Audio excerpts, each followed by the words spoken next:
Bismillahirrahmanirrahim. In the name of Allah, the most gracious, the most merciful, we can gather at our today's event. Good morning, ladies and gentlemen. My name is Sakti, and on behalf of University Al-Azhar Indonesia, we're delighted to welcome you to a dialogue of enhancing cooperation for higher education between Indonesia and Singapore. It is an honor to me to introduce and welcome the guests today, Minister in the Prime Minister's Office, Second Minister for Foreign Affairs, and Second Minister for Education of Singapore, His Excellency Dr. Mohamad Maliki bin Osman, and wife, Madam Sadia binti Shahal, Ambassador of Singapore to Indonesia, His Excellency Mr. Kwok Fu Seng, Counselor of Singapore Embassy, Mr. Aaron Chi, Deputy Chief of Mission of Singapore Embassy, Mr. Jeremy Sor, Deputy Director of Singapore Embassy, Mr. Terence Teo, First Secretary of Singapore Embassy, Mr. Linus Wong, officers of Ministry of Foreign Affairs Singapore, Rector of University Al-Azhar Indonesia, Professor Dr. Insinyur Asep Saifuddin MSc, all Vice Rectors of University Al-Azhar Indonesia, all the faculties deans of University Al-Azhar Indonesia, Head of UAI Institute for Research and Community Service, Dr. Ernat Yunus Effendi, SPD, MSc, MSc, Head of International Affairs Office, Mr. Muhammad Ghazali Munawar, LCMM, Director of Student Affairs and Alumni, Dr. Iin Suryaningsih, SSMA, and also we welcome all the participants of today's event. Assalamualaikum warahmatullahi wabarakatuh. To open our event today, I will invite Mr. Rendika Syahrul Mukarom to recite the Quran. To Mr. Rendika, please.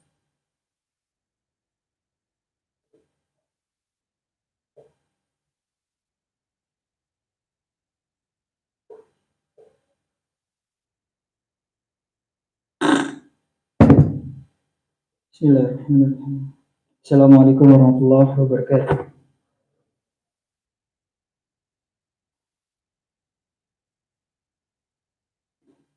أعوذ بالله من الشيطان الرجيم. بسم الله الرحمن الرحيم.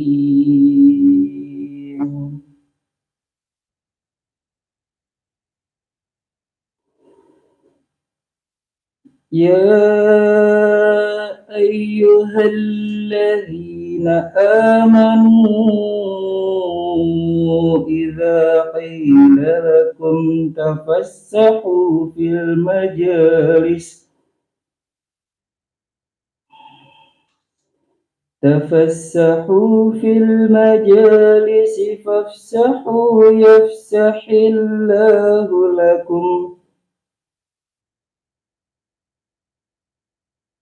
وإذا قيل انشزوا فانشزوا يرفع الله الذين آمنوا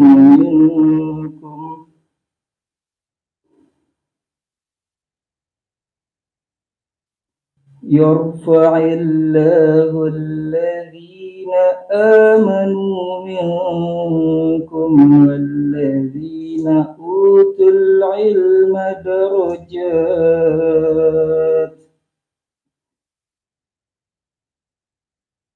والله بما تعملون خبير. Sadaqallahul azim. Assalamualaikum warahmatullahi wabarakatuh. Ladies and gentlemen, for a brief moment, we would like to invite you to rise and sing the National Anthem of Indonesia, Indonesia Raya, and the National Anthem of Singapore, Majulah Singapura. May all we rise.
Ladies and gentlemen, you may be seated now.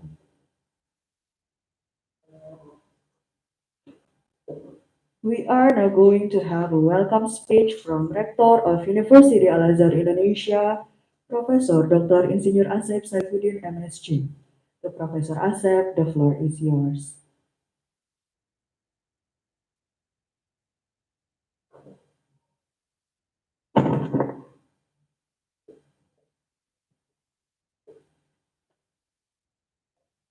Bismillahirrahmanirrahim. Assalamualaikum warahmatullahi wabarakatuh. Pertama-tama, marilah kita panjatkan puji dan syukur kehadirat Allah Subhanahu wa Ta'ala, Tuhan Yang Maha Esa, atas segala limpahan nikmat untuk kita semuanya.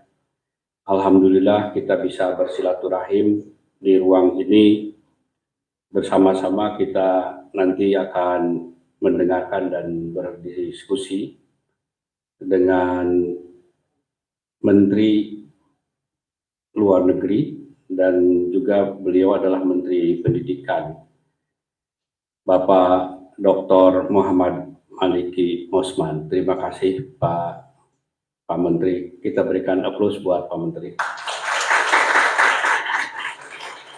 Terima kasih.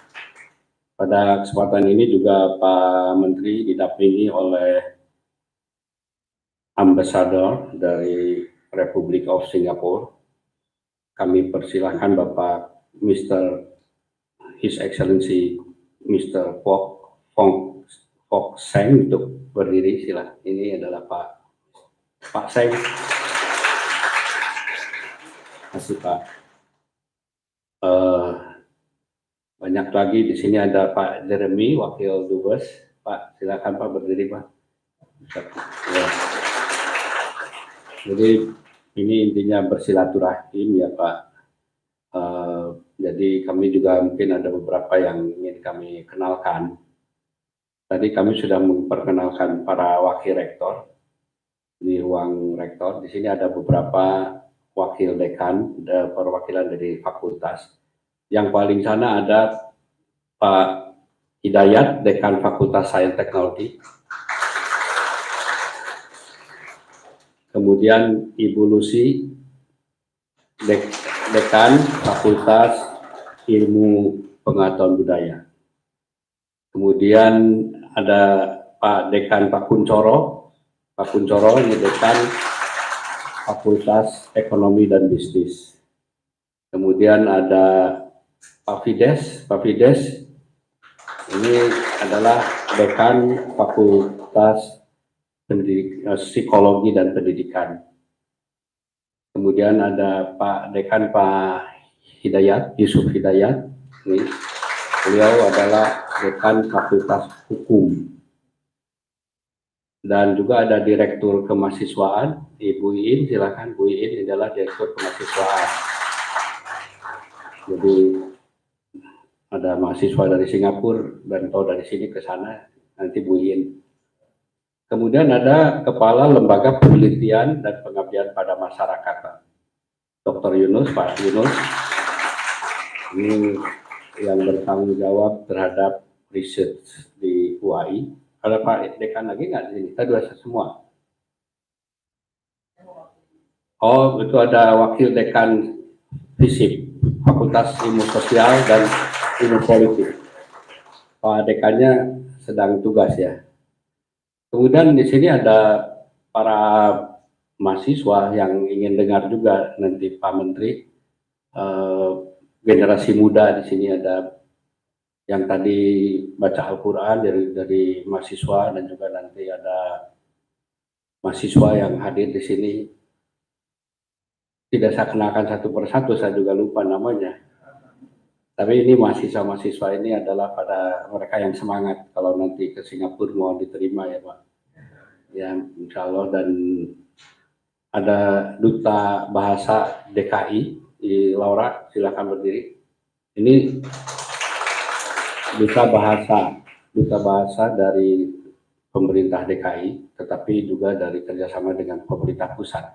Di bawah Badan Bahasa ada Duta Bahasa, dan alhamdulillah Duta Bahasanya dari UAI, Pak. Ya, terima kasih Laura sudah hadir, dan yang lainnya barangkali teman-teman para mahasiswa silakan nanti Anda semua hadir. Bapak dan Ibu sekalian, tentunya we are very grateful, very honored to having you here. We have already discussed in my room of possible collaboration amongst campuses in Singapore and Universitas al-azhar Indonesia. So our students be prepared. Ya, jangan hanya di Indonesia, harus go abroad. Ya, paling tidak Singapura ya, mumpung dekat ya Pak ya. Sekitar 2 jam mungkin ke Singapura ya. Dan sekarang sudah biasa, pesawat sudah mulai banyak. Ya, boleh ke Eropa, boleh. Tapi Singapura jangan lupa. Ya, jadi mumpung dekat dan kampusnya juga advance. Ya, banyak world class university di Singapura itu 20 besar itu ada di Singapura. Jadi adik-adik mahasiswa silahkan Anda mencoba untuk jadi exchange student atau mungkin nanti internship di sana. Intinya kami nanti akan banyak mendengar dari His Excellency the Minister of Education and Foreign Affairs ya. Mudah-mudahan silaturahmi ini bisa menjadi bagian awal dari kolaborasi. Mohon maaf Pak Menteri, Pak Dubes, seandainya dalam penerimaan kami itu apa adanya, ya simple. Dan mahasiswa memang sampai tanggal 12 September ini belum boleh masuk Pak, masih suasana COVID, jadi masih kosong. Tapi tanggal 12 sudah banyak, termasuk dari 44 kampus di seluruh Indonesia yang akan ke sini. Jadi kalau Bapak nanti November ke sini lagi, sudah ramai Pak, sudah ramai. Dan semoga sehat semua ya, tentunya tidak kurang satu apapun. Semoga pertemuan ini sekali lagi dapat banyak berkah untuk kita semuanya. Dan kita sama-sama boleh dikatakan satu rumpun. Tadi juga Indonesia Raya dan Majulah Singapura bahasanya sama kan. Kita sama-sama ingin maju, tapi nanti berkolaborasi untuk maju. Kita satu keluarga besar ASEAN dan Singapura adalah tetangga yang terdekat. Semoga kita senantiasa dibimbing Allah Subhanahu wa taala, Tuhan Yang Maha Esa. Sekian dulu, billahi taufik wal hidayah. Wassalamualaikum warahmatullahi wabarakatuh.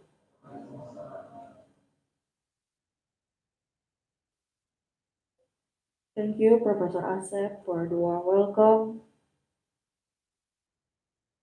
We are now continuing our meeting to the next agenda, that is to have a discussion with His Excellency Dr. Mohamad Maliki bin Osman about enhancing cooperation for higher education between Indonesia and Singapore. The discussion will be moderated by Mr. Raihan Muhammad Farhan, who is one of the students of Communication Science Department. To Mr. Raihan, the floor is yours.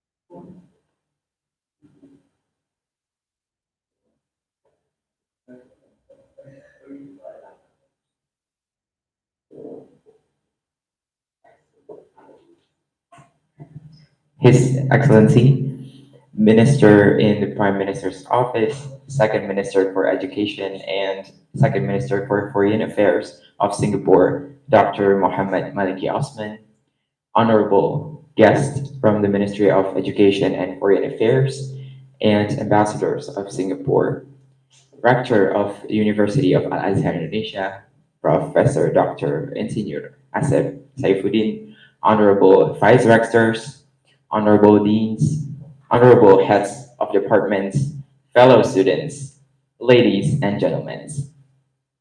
It is with great honor to be invited in this momentous dialogue session event as part of our collaborative effort to recovering and reimagining global education from the great impact imposed on all of us by the pandemic. We strongly believe that collaboration would enhance transformation and would be the key towards what we all aim to achieve: a better and more sustainable future with equal quality education for all. Without further ado, we would like to start this dialogue session right away. First of all, I would like to personally thank you, and what a great honor it is for us as students to be given the chance and the opportunity to have a dialogue with you, Minister Maliki. And we welcome you warmly to our home, Jakarta. And we hope that this dialogue session would strengthen our relationship, not only as individuals, but also as nations. And maybe we could start by Minister Maliki. Would you like to give an opening statement and questions to me and all the students here? All right. Can I have your name again? What? Your name? My name is Raihan. Right. Yeah. I want to know who I talk to usually. Good morning, selamat pagi, assalamualaikum warahmatullahi wabarakatuh. First, let me say thank you to Pak Rector, Bapak Dr. Asif Saifuddin, and all the Wakil Rector kerana so warmly terima saya dan rakan-rakan daripada kedutaan kemari. Thank you so much for welcoming us so warmly. Happy to be here. Just a bit of background, this is not my first visit to Indonesia. I am a regular face of Singapore to Indonesia, been here many times in different capacities. But since COVID, this is my first visit to Jakarta. Batam 2 weeks ago, but I'm here as part of a longer visit to different parts of Indonesia. I spent last week at Bali for the G20 Education Ministers meeting, and then spent some time in Lombok to meet up with the governor of Nusantara. Then I arrived here yesterday and visited Bogor, had a meeting with the mayor of Bogor, Pak Bima. Today I'm here to have a wonderful time engaging students of Universitas al-azhar Indonesia, and I'll be heading to Bandung tomorrow. After that, I'll be heading to Berlin for the G20 Ministers meeting on development. So I'm very packed 10 days in Indonesia, but it allows me to continue to appreciate the strong relationship between Singapore and Indonesia, and also to recognize the leadership role that Indonesia plays in the international forum. Indonesia today is the president of G20, and the G20, as you know, is a very important mechanism. Very big established countries to come together on a yearly basis to discuss common challenges faced by the world. And recently we had a meeting with the education ministers, and we discussed many different challenges facing young people like ourselves. Between Singapore and Indonesia, we have 55 years of very long-lasting relationship. We celebrated Rising 55 years ago, and today we are already 55 years. And certainly they're older than 55 years. But I think what's important is looking back. 55 years of maintaining strong relations as neighbors. We take that perspective that Singapore and Indonesia are strong neighbors, and we want to support each other in our mutual development. And we have a very good, strong relationship with that. In every aspect, whether it's education, whether it's economics, and economics, many different pillars of economic development. Today, tourism is one of the key pillars of economic activity in Indonesia. I spoke about Bali, I spoke about Lombok, wonderful tourist destination, with a very strong relationship up close to Singapore and Batam. We established many projects together between Singapore and Indonesia. We have the Nusa Digital Town in Batam, and that's really to harness the potential of Indonesia and Batam to be a link to Singapore tech needs and the tech needs of or the IT needs of the region. And Indonesia offers a very excellent potential for human resource. You have what we call the dividends of demography. Meaning you are young and you have lots of young people like yourselves with so much potential to offer. And what I hope to do today really is to hear from you, your perspective, some questions you may have with regards to the future. And I think the future holds very bright for young Indonesians and young Singaporeans. I would like to see young Singaporeans interact more with young Indonesians. I was sharing with our director earlier in the Singapore International Organization. We just announced a vision that we want 70% of our young people who are in our Institute of Higher Learning to have international exposure.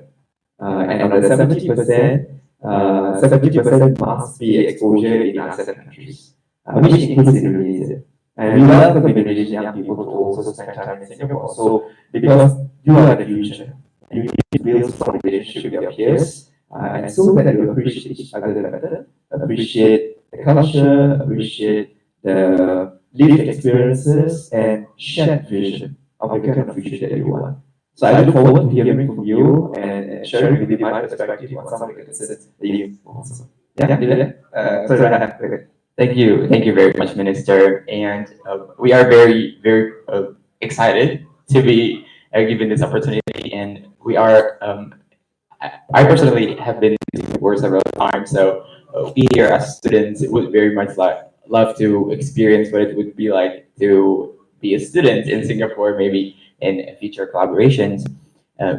Okay, then maybe we could next could ask the students here. Maybe there is an opening questions or statements that would open up a discussion to the Minister Maliki.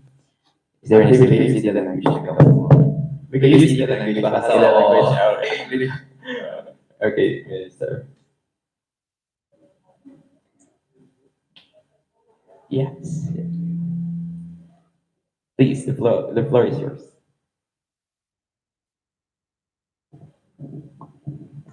Thank you so much for the time. So I would like to ask, first of all, my name is Laura, and as one of the language ambassador in Jakarta, we have a concern about literature and language in Indonesia as Indonesian.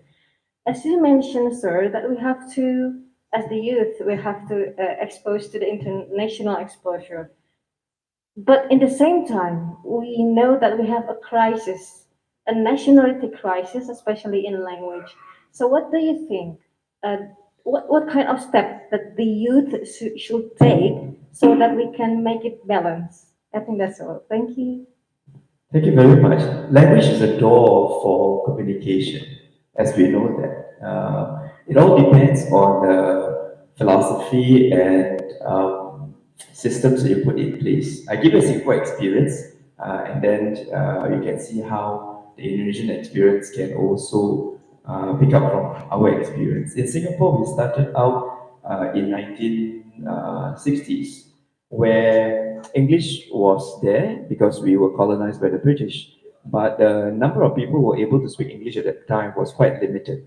And we had what we call vernacular languages. So languages like Chinese, Malay, Tamil, they were spoken by the people who we call them the mother tongue. So my parents don't speak English at all, and many of the earlier generations don't speak English at all. But the government at that time, when we gained independence in 1965, realized it was very small, and for us to survive, you need to be connected with the international space. And to do that, you need a language that is easy for us to be connected to. And at that point in time, there were several languages that were internationally recognized, I suppose, right? So there was English, there was Spanish, there were several other languages. And the government of the day in Singapore at that point in time decided that in order for us to be connected to the international community, you need to make English as the working language. And it was not an easy decision because students were going to vernacular schools at that time. The Malays were going to Malay schools, the Chinese were going to Chinese schools, and they were speaking mainly Chinese and Malay. And so we decided to change and develop national schools. In national schools, we make English as the main language of instruction. But not to lose the cultural identity, we have what we call bilingual policy. So every student goes through an education system that adopts a bilingual policy. So we hope that every student, every young person in Singapore goes through our national education system able to minimally master two languages. English language as the main language of instruction and their mother tongue. And the mother tongue is really so that they don't lose their cultural identity. And because language is also the door to appreciating your culture and heritage. So we do it for practical reason because we need to survive as a country. If we don't, then investors who come to Singapore will have a hard time trying to figure out how do you converse with the people because if they all speak different languages, right? And when we go out, we will have difficulty also communicating. So it's part of the system. It's part of the system, part of the education system to be bilingual in nature. And for young people, we also encourage them with the ability to pick up a third language if they want. So a third language could include Bahasa, for example. So many of our schools do Bahasa because it's again a language of the region. Malaysia, Indonesia speak Bahasa. So some of our students do pick up conversational Bahasa so that when they come to Indonesia or Malaysia, they are able to speak the language. So my perspective really is that for young people like yourselves, you need to acknowledge that language is the key and the door to communication internationally. And you need to be able to make an assessment, what is the international language that will bring you to those places? And you need to acquire those languages. It's not that difficult to acquire languages. It's just a matter of whether you are able to spend a little bit of time looking at it. For example, I can speak Mandarin. And how do I speak Mandarin? Because I have many Chinese friends in Singapore. I watch television, I watch Chinese shows, and I pick up the language. Because I know, as a member of parliament in Singapore, majority of my constituents are Chinese. They speak English, but the older ones don't speak English.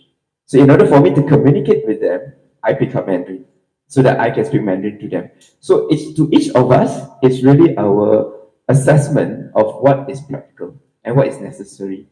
So in schools, for example, in universities, we continue to require that, so not to minimize the importance of the mother tongue for our university admission, right? For example, to be admitted to university like University al-azhar in Indonesia, require that they must still have a pass in their mother tongue in order to enter university. Because if not, then people will just take it very lightly and they don't take it seriously. So there are requirements. So there are policies put in place to ensure that language is seen as an important part of your skill set in order to communicate with the outside world. That's how we see it. So I would encourage young people who think that you want to explore and get into the international space to pick up languages functional, which will be necessary for you to be able to do well when you go out of Indonesia and engage the international community. Thank you so much, Minister. I would like to share a little bit of my experience on this. Actually, I first compete in a national competition was not because of I was brave or confident enough with my English. It was because of my lecturer supported and pushed me into doing it. So I think generations, millennials and Gen Zs in Indonesia now have a very high exposure to Western countries from international films, musics, and all of their cultures. So it that important is that if we are trying to take risks and try to expose ourselves to a lot of international competitions and conferences, it would naturally enhance that ability to speak English. Even though my English is not developed yet, but I have significantly international competition that I attend. So it is very important for me personally. I would like to advise all the fellow students to just take up the courage and try out international conferences. There's a lot of people there who are not very fluent as well in English. For example, like in the Southeast Asian countries, have fellow friends in Thailand and Malaysia as well. They're not as fluent as you would probably expect them to be. So it's going to be a learning process together as us, fellow next generations, to be comfortable in talking in international language. You know, I always tell people just do what Nike tells you, just do it. Don't worry too much about it. Just do it, and you give time, you will be able to do well, I'm sure. Yeah. Yeah. Is there any students who'd like to share their experience on international exposure, maybe? Okay. Well, actually, I want to ask, not share my question. Yeah. Your name? Okay. Okay. Thank you. Assalamualaikum warahmatullahi wabarakatuh. Waalaikumsalam. Thank you so much to the Honorable Mr. Mohamad Maliki Osman. And I'm Novel Majid from International Relations Department. Your name again? Noval. Norhan. Noval. Majid, you can call me Majid, sir. Okay. Okay. So right now, ASEAN has more than 230 million youth that live in ASEAN countries. And I want to ask regarding the ASEAN, as we all know, Indonesia will be the next ASEAN leader in 2023. So what do you expect from that momentum? And as one of the country that has the best education system in Southeast Asia, what are your hopes from this massive quantity of youth in ASEAN, especially under Indonesian leadership? Thank you, sir. Thank you very much, Nafal. You know, ASEAN, as you know, is a grouping of 10 countries with different backgrounds, different pace and state of development. But one thing that ASEAN has in common is to, one, ensure there's stability and security in the region. And that's the most important thing, because stability and security in the region determines the extent to which we can attract investors. So the reality is we want ASEAN to move forward, We want ASEAN to grow together. And when I say grow together, is we want to grow the economy. And every government's role is to grow the economy for the people to prosper, right? Like yourselves, the young persons, when you're studying, you're in education, you are in universities, the first thing that's in your mind is that when I graduate, do I have a job, right? Do I get good income in order for me to have a good life, right? And to move forward. And that's the responsibility of governments. Government's responsibility in any country is to make sure that we can grow the economy. Growing the economy means you can bring in enough investments, good investments that will generate jobs, generate good jobs that the people will be able to get good incomes. So in ASEAN, our understanding is that first you must create a safe and secure region. Because when a region is not safe and secure, it's unstable, then investors will not come. Investors will feel that my money is not safe because why? If there is a crisis, the currency of that country, that region may be devalued. When the currency gets devalued, then my investments will also get devalued and I may lose my investments, right? So it's important for us to ensure that the region is safe, stable, and secure. And that's the first priority of ASEAN. ASEAN has always been doing that. That's why we have very good ASEAN collaboration in defense. So we have defense, we call it the ASEAN Defense Ministers meeting that happens every year during ASEAN meetings. We have the ASEAN Foreign Ministers meeting to discuss all these security issues. So the first thing is to establish that security. Second is to look at economic cooperation. Moving forward, how do we find opportunities for different ASEAN countries to work together? So we talk about, for example, free trade agreements. So while it's not easy to have free trade agreements amongst 10 ASEAN countries together, different countries start free trade agreements with different partners, like the US. Singapore, for example, has the Singapore-EU free trade agreement. But what we hope is that our Singapore-EU free trade agreement will be a precursor to an ASEAN-EU free trade agreement. Because once you have good free trade agreement, it will spur trade.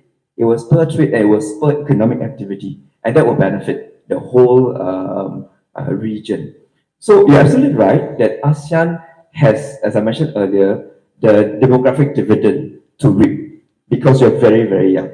See, in fact, amongst the whole ASEAN countries, Singapore is the oldest. The oldest not in terms of age of the country, but the oldest in terms of the demographic profile. We have many more old people than other countries in Southeast Asia. Indonesia has got great economic dividends. Vietnam has great demographic dividend. Vietnam has great young people. Thailand has great young people. Many of the countries have very good young people. And so we need to harness that talent. We need to work together. So my hope for the ASEAN leadership of Indonesia next year is to continue to build on this potential of economic cooperation. And where are the growth industries? One industry is IT, right? Because the world is globalizing through IT significantly. Next growth industry is green technology, green economy. The next one will be issues like tourism. How do you harness tourism in the whole of ASEAN? Right? Because every ASEAN country offers unique opportunities, right? And Indonesia, excellent opportunities for tourism. And you can lead that in that space. So we look forward to the Indonesian leadership to be able to bring ASEAN together. Of course, there will be challenges. There are challenges, for example, today ASEAN is still dealing with the challenges with what's happening in Myanmar, for example. But that shouldn't stop us. That shouldn't stop us from moving forward. Find areas that we can work together. Find areas that we can bring ASEAN forward so that the people of ASEAN, particularly the young people of ASEAN, feels inspired enough. The role of government is to make sure the young generation feel inspired that the future is. If governments are not able to do that, then that's not a good government, to be honest with you. So from my perspective, I've been in government for the last 20 years in Singapore. My thought process has always been, how do I convince and inspire my young people that when I hand over leadership to them 20 years later, that it is a brighter future than the one that I inherited. A brighter, a safer, a stable future.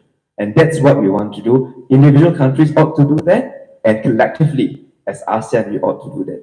So every chairman of ASEAN should continue to harness that potential to bring the 10 countries together and move forward together. At no point should we compromise the issues of security and stability of ASEAN, because once you compromise that, then in the Malay proverb, right? Bersatu kita teguh, bercerai kita roboh, right? So if we are bersatu, kita akan lebih teguh. But if bercerai, meaning kalau we are disintegrated, we disagree amongst ourselves, then there will be a lot of loopholes. There will be a lot of holes that people can poke through, and that will harness or bring out our vulnerability. And we should strengthen our efforts together that allow vulnerabilities to take the better of us. That's how I would see the role of ASEAN and the potential role of Indonesia.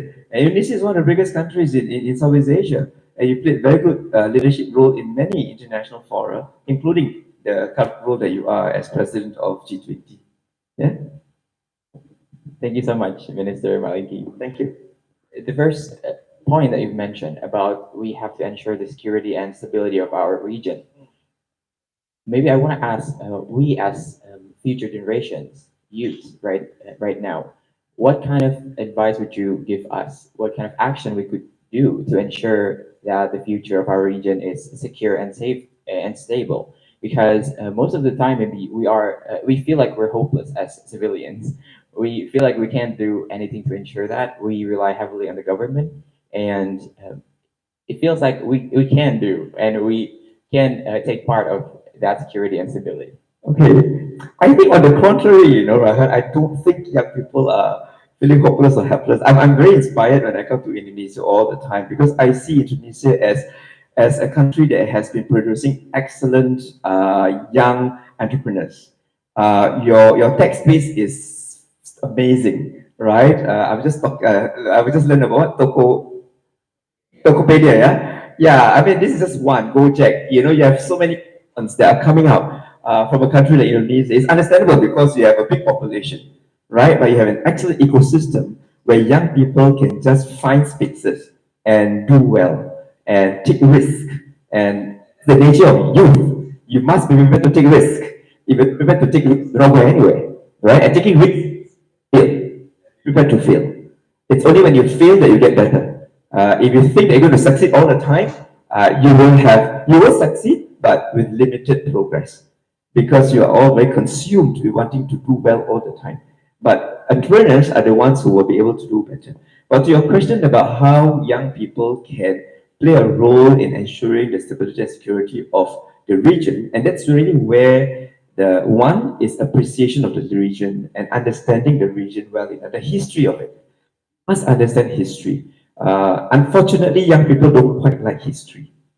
When I engage young people and talk about history, they just roll their eyes. They will tell me that that's your generation. Don't tell me about it, right? But history tells you what to do and what not to do. What to learn from the past that will make us appreciate the present and allows us to strategize for the future. So young people need to understand the history of the region. Two, as earlier, we want greater exchange amongst young people. Travel, connect, build relationship, build trust. Stability and security is pillared or strong foundation of security and stability is on trust. Trust between governments, trust between people. And therefore you need to expose yourself, go get to know friends from the different region, build strong relationship. We want to start early. We want to start early so that at university, for example, you have many opportunities to exchange experiences, so that one day when you are at the helm of different leadership, whether it's political leadership, whether it is in business, you already know each other and you trust each other. And if something's happened, you say, no, that's not what it is. If something in Singapore, you say, no, that's not the Singapore I know. Friends in Singapore are different, right? So I think the most important thing about building a cohesive region like ASEAN is to be able to appreciate each other, respect each other, and trusting relationship and lasting relationship at that. So in intergovernmental work, for example, Like today, for example, I'm here in Indonesia. I travel different provinces, not just in Jakarta. I've been traveling to different provinces. Why? Because we know Indonesia is very big. We want to make sure that every province in Indonesia understands that Singapore is interested in the well-being as well as the success of Indonesia. We believe that a successful Indonesia is good for Singapore. A successful Indonesia is good for ASEAN. And we want to ensure that we are part of that journey. Do you know that Singapore is the largest investor in ASEAN, in Indonesia since 2014? You know, and that shows how much we have confidence in Indonesia's developmental potential. During COVID, we do our best to be a responsible neighbor. We supported the journey of Indonesia to face the challenges of COVID together. We sent the cylinders of oxygen when it was requested, because there was at these stages where the Delta variant was very tough, and people need oxygenation in order to cope with COVID infection. We delivered medical supplies, and that's because we want Indonesia to journey and ride out the crisis as fast as well as we could possibly do so in Singapore too, because it's good for the region. And I think young people should also do the same. Young people today are interested in climate change, interested in sustainability, and cannot be just within the country. It must be sustainability within the region and globally too. And so you need to connect with other young people in the region in order for you to determine what sustainability is, what challenges and response to climate change would be. Because you will inherit that climate, that world, 50 years down the road, you will inherit that world that may or may not be as we have today. But if you don't work together to do that, then you might just take an earth that is very different than what you could imagine. Yeah, that's my advice to young people like yourself. Thank you very much, Minister Maliki. We feel like we are inspired to learn more about Indonesian history after this. And I noticed also that we as Indonesians right now have high interest in the global issues, but not so much on the regional issues. Maybe that's one of the aspect as well that we could try to balance it with our interest to global issues as well as our nation's issues. So maybe is there any students who would like to give a statement or comments about this, or other questions?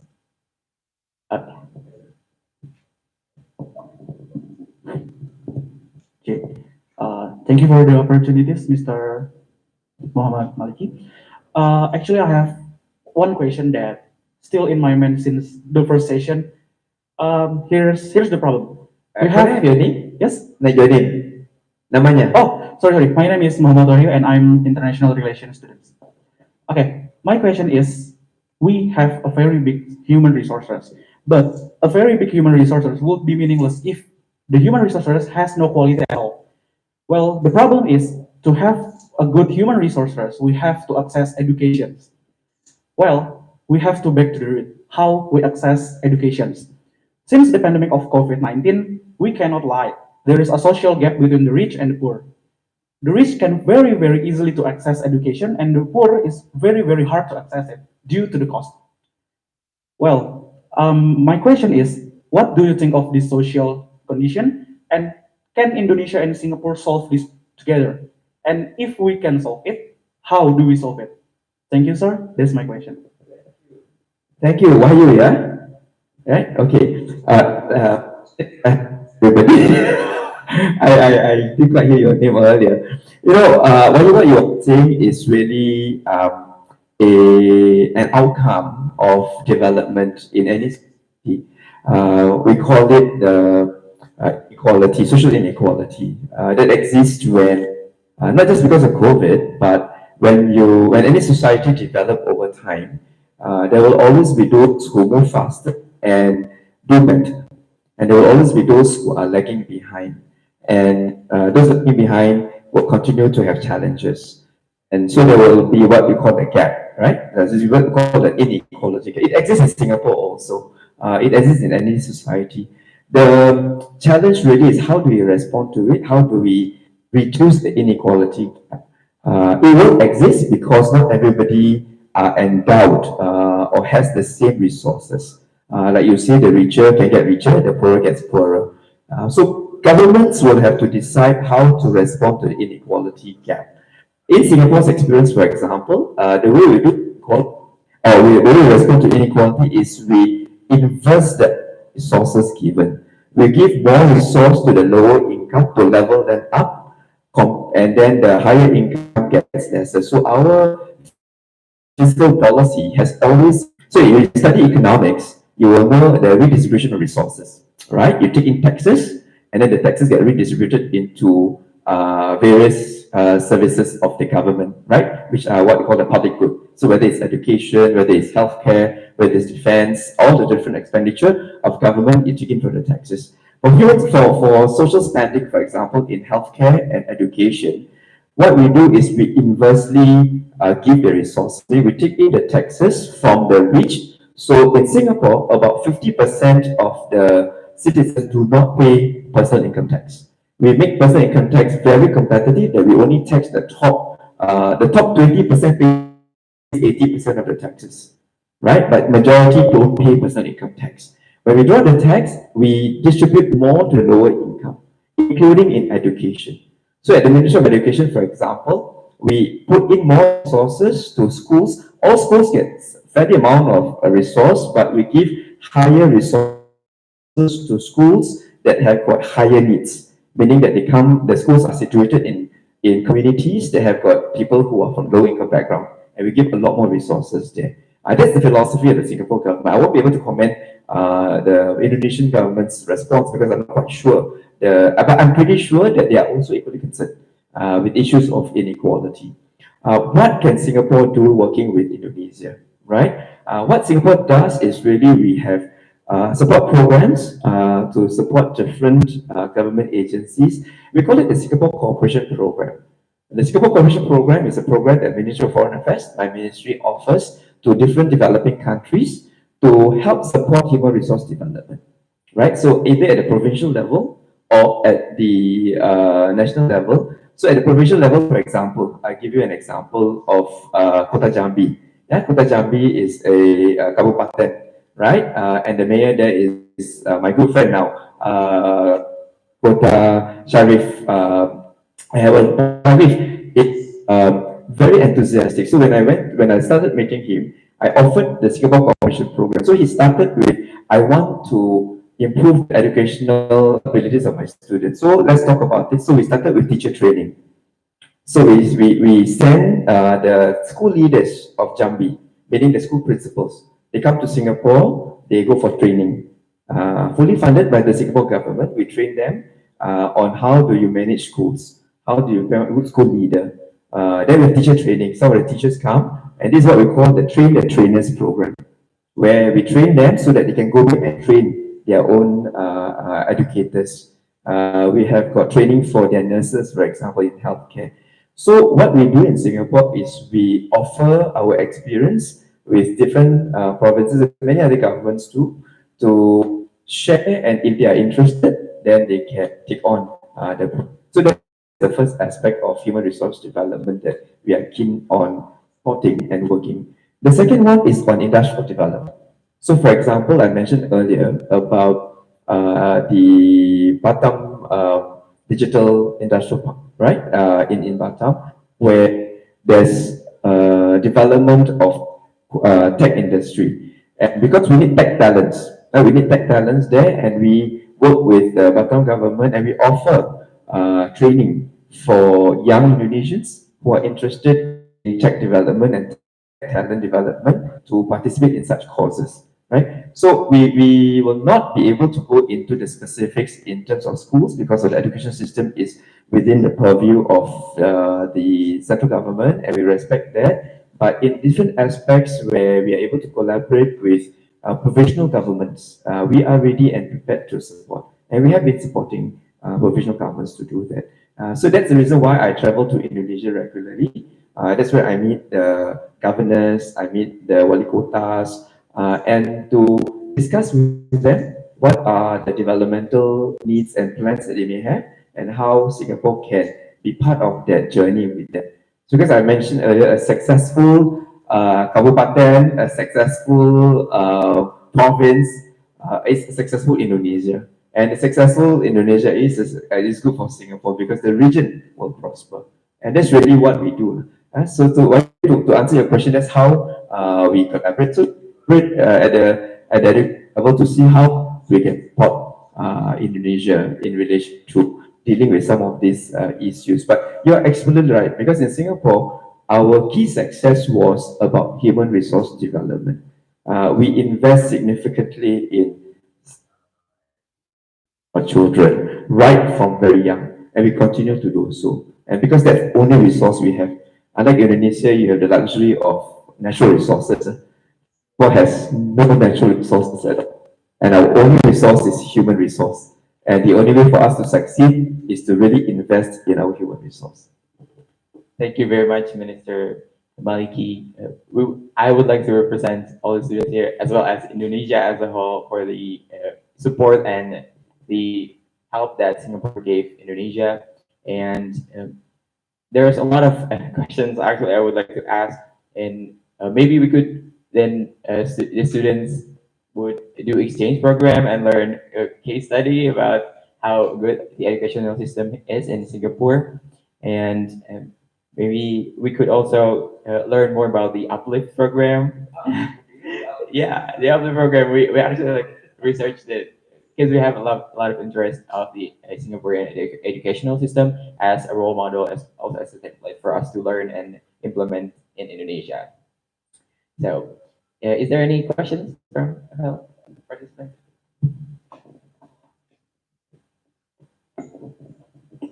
Okay, Mr. My name is Kunjaradi, Dean of Faculty Economic and Business. Economic and Business. Saya ingin bertanya dengan bahasa Indonesia saja. Sebenarnya rasa ini hanya penasaran, Pak Menteri, bahwa kita tahu posisi negara Singapura itu berada di ujung di Selat Malaka sana. Saya juga mendapat informasi secara global bahwa Thailand akan membangun terusan Thailand di atas itu. Ya, jika itu terjadi, maka apa yang terjadi nih dengan kebijakan yang ada di sini? Karena itu cukup krusial saya kira. Sementara hari ini, karena itu lalu lintas sangat tinggi, kalau terjadi potongan di atas, ada channel di atas, maka akan menurunkan posisi ini. Demikian, terima kasih. Terima kasih Pak. Apa namanya, Dr. Kuncoro Hadi. Guntur Hadi ya. Oke. Jadi bagi mereka yang kurang pasti, apa yang dikatakan adalah ada rancangan di Thailand untuk menubuhkan satu kanal yang langsung cut across Thailand. Jadi kalau itu berlaku, kapal-kapal yang sekarang melalui Selat Melaka dan sampai ke Singapura mungkin akan terjejas. Ya, ini merupakan salah satu tonggak utama ekonomi negara Singapura. Karena Singapura merupakan dikatakan sebagai International Maritime. Di Singapura sebenarnya 1.000 kapal masuk dan keluar setiap hari. Jadi itu, dan Singapura port it is one of the busiest ports in the world, right? So it's true. We rely on our maritime hub status for one of our economic development. It's important, benar, itu benar. Tapi di Singapura pandangan kami ialah sedemikian ya Pak. Apa yang berlaku di rantau atau di mana-mana saja, kita mengambil sebagai satu iktibar, satu yang boleh dilakukan oleh mana-mana negara. Kita tidak perlu merasa itu sebagai satu ancaman ataupun threat. Ya. Kita lihat itu sebagai satu potensi untuk dikolaborasikan. We don't see anything that develops in any other countries as competition, because to us we are too small. We are too small to see everything as a threat. Then we don't allow, we not happy gitu gini ya. Tapi apa yang pandangan kita ialah di mana setiap yang berlaku di mana-mana saja bagaimana kita memanfaatkan keadaan itu. How can we take advantage of what's happening rather than see it as a problem for us, right? So kalau benar-benar kita akan lihat apakah yang boleh dilakukan untuk terus dimanfaatkan oleh Singapura dan rantau ini. So we don't know yet. We don't know how long it will take. We don't know the nature. We don't know how deep, how wide do it. Of course, there are plans for them to figure out. But the depth and the width depends will determine the kind of ships that can fly through, right? And also on the kind of effectiveness, efficiency, and everything else. So we always see things in that perspective that we can complement rather than purely compete. Competition will exist. Jadi kalau itu competition, then we have to do our best. We have to back up. You know, if today the competition is very limited, you in Malay, they say relax check, you know, no need to do anything. You become complacent. You become complacent macam kita feel keadaan yang begitu ringan sekali. It's one attitude that is wrong. Jadi in Singapore we always beritahu pada anak-anak muda kita bahawa competition is good, tapi jangan tertekan kerana competition atau persaingan. Kedua ialah jangan mengambil apa yang berlaku sebagai satu ancaman, tapi mengambilnya sebagai satu iktibar yang boleh dimanfaatkan. Kemudian kita cuba berkolaborasi dengan mana-mana negara tersebut, menjadikan mereka sebagai partner untuk melihat bagaimana kita boleh bekerja sama. Kerana kita rasa bahawa kita masih boleh menyumbang kepada pembangunan mereka. Semestinya kalau kena itu jadi, mereka akan berjaya, kita tidak akan berjaya. We always take a win-win perspective, not a zero-sum game. Yeah, because some people take a zero-sum game, you win, I lose. But in Singapore, because we are small and we take a zero-sum game, then we will always be on time, right? We find space that we can find win-win, and we try to convince them. How do we collaborate, right? We can also invest there. We can also have tie-ups with the ports, right? So we don't know just yet, but we'll take it in our stride. Kita cuba melihat bagaimana kita boleh terus manfaatkan apa yang dirancangkan, so that jangan ditangkap sebagai satu yang akan merugikan kita. Kita menganggap itu semua menguntungkan kita bersama, because it's in the region too. Yeah. Thank you very much, Minister Maliki. That is a beautiful and positive mindset to have. For seeing it as a threat, we have to see it as an opportunity first. Okay. We are very sad to inform you that this is the last question of this dialogue session due to time constraint. So we are very thank you for the insights and the knowledges that you have, and maybe you could continue this dialogue session in future opportunities. Sure. If I can just say a few words to close, I want to again thank Pak and all the leadership in University Al-Azhar Indonesia for this wonderful opportunity. I hope that participants found it as useful as I have, engaging you and giving my perspective about the global situation, the regional situation. My parting words to all of you are really the future is in your hands. And I say that to all my undergraduates when I meet them. And I meet my undergraduates very regularly because of my role as the second education minister. And my message to them is the future is in your hands and the world is your oyster. Really go out there and explore the world. Don't be afraid to make mistakes. Don't be afraid to take risks. You will fall, you will fail, but that's the ingredient for success later. And I do encourage you to have that perspective. Come to Singapore and engage my youth. I'm going to send more of my youth to come to Indonesia also, to connect with you, for you to build a relationship with them, for you to build trusting and lasting relationship with them, because it is through people-to-people interaction that is long-lasting, that we can ensure a very successful region, successful Singapore, successful Indonesia, and inshallah, successful ASEAN. So thank you so much for this wonderful opportunity. I look forward to meeting you again, and thank you. Assalamualaikum warahmatullahi wabarakatuh.